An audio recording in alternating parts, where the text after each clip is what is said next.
constellation Pleiades, and the seven, which is called, the Big Dipper. This is the seven. Schizogamics is children of the sun and the moon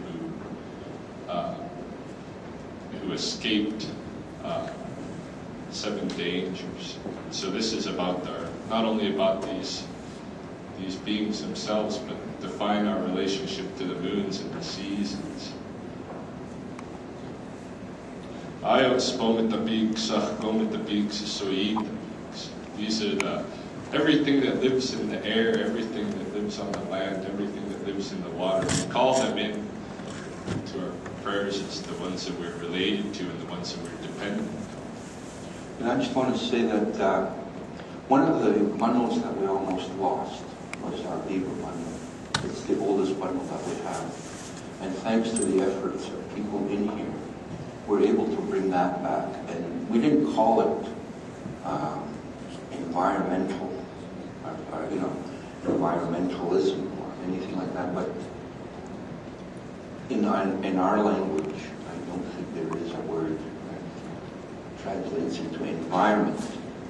But with this new language, to try and describe really the beaver bundle, and some of the elders that teach Ryan said, really, if you're going to be a beaver man, beaver woman, you have to be so aware of something that we might lose, and that is our relationship to the environment.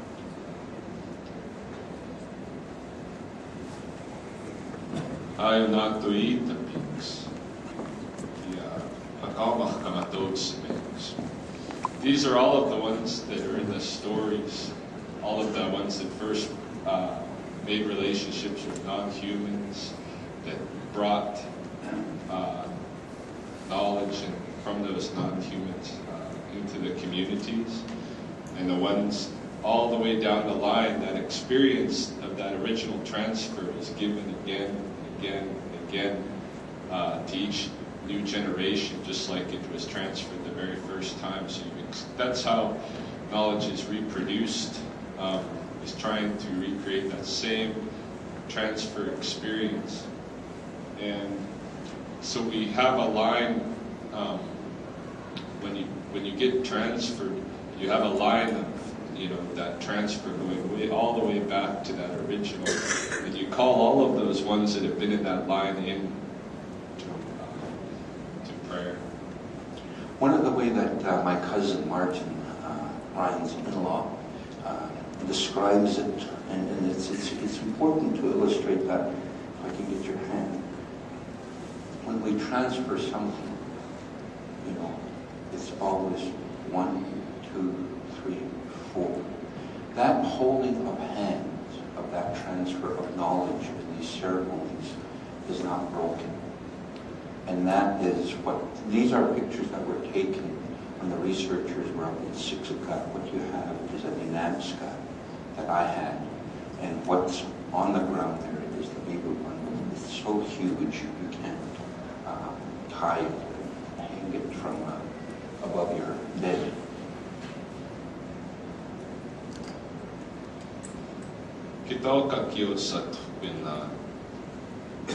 This is talking about being aware. And I guess awareness itself is kind of an impoverished meaning. But there's so much going on around us in the environment and on the land and such. And living that relationship means becoming more aware. When we talk about indigenous knowledge, there's a couple of our elders got together to define what is indigeneity and what is indigenous knowledge, and one of the things that they spoke. This is Andy Blackwater and Carola Caffra. One of the ways that they described being indigenous was having this relationship from place, not being able to trace back a time of origin when you come to that place. You're always there, and the body is almost inseparable from it. And indigenous knowledge then becomes the ability to communicate in that place with all of the ones that are also indigenous there. And so we talk about alkakios and that awareness of everything that's going on. And this picture, I use this picture because my wife and I, Adrian and I, were out picking berries. And this was in Waterton again. We were picking Saskatoons. And you can just barely see it here, which is the important thing. But there's a bear in this picture. And you just see his ears coming out from behind one of these bushes. And that being aware is so important of what's going on around us for our survival and our safety and protection. One of the things that we grew up with was alkakios. Please be wisely aware. I mean, I struggle when I try and translate these into English. Because it's not just what you see, it's what you don't see. That is just as important. And in this one, you barely see it. And if the lights were lower, you see the paksiko, the bear. And the bear, especially the grizzly, was a prairie animal at one time. They've now retreated to the mountains and are fighting for their survival. They were in the prairies. And we had a relationship with them. I mean, we didn't pet them by any stretch of the imagination. We had a healthy respect for them. They can harm you, but they're in our ceremonies. My first presentation here was at the Milwaukee station. And after my presentation, somebody in the audience asked, what is the relationship of the bear to the Blackfoot? And I said, well, it's in our ceremonies, we have stories, and so forth. I said, but today, that was the question. And I said, well, have you heard of a Blackfoot being mauled yet by a bear in the mountains? Well, the answer is no. And if the answer was yes, well, they deserve to be mauled because they didn't have enough respect for the animal to let them know that they're around. So this animal has to be treated with respect. And we can say that about other animals.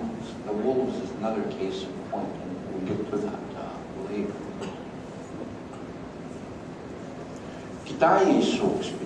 This is where we want to talk about the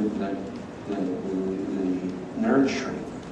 When I talk about my grandmother, anytime I call her name, Ayaki was her Blackfoot name, I could just, right away it comes to me the scent that she had, very, very nurturing, the warmth of laying next to her and asking her to tell me about that delicious. She'd tell the story or lying next to her and asking her to tickle me. The land, we were able to, as soon as school was out, to go and spend the rest of the summer swimming. And we knew when each berry route was ready. And these are okunoki. Sometimes they call Saskatoons service berries or service berries, but okunoki. They're used in ceremony. So if we have our relationship with the land, our mother feeds us, they nurture. So the Blackfoot word for this in the sign language is kitayi sookspinna. Kitokta ookspinna. You give us water. And in ceremony, anytime we're transferred, any of these societies, one of the things that starts again, because it's public, is you are transferred in that particular bundle or society the right to eat again. What I showed you, take small bits of food, the elder. You know, it's a renewal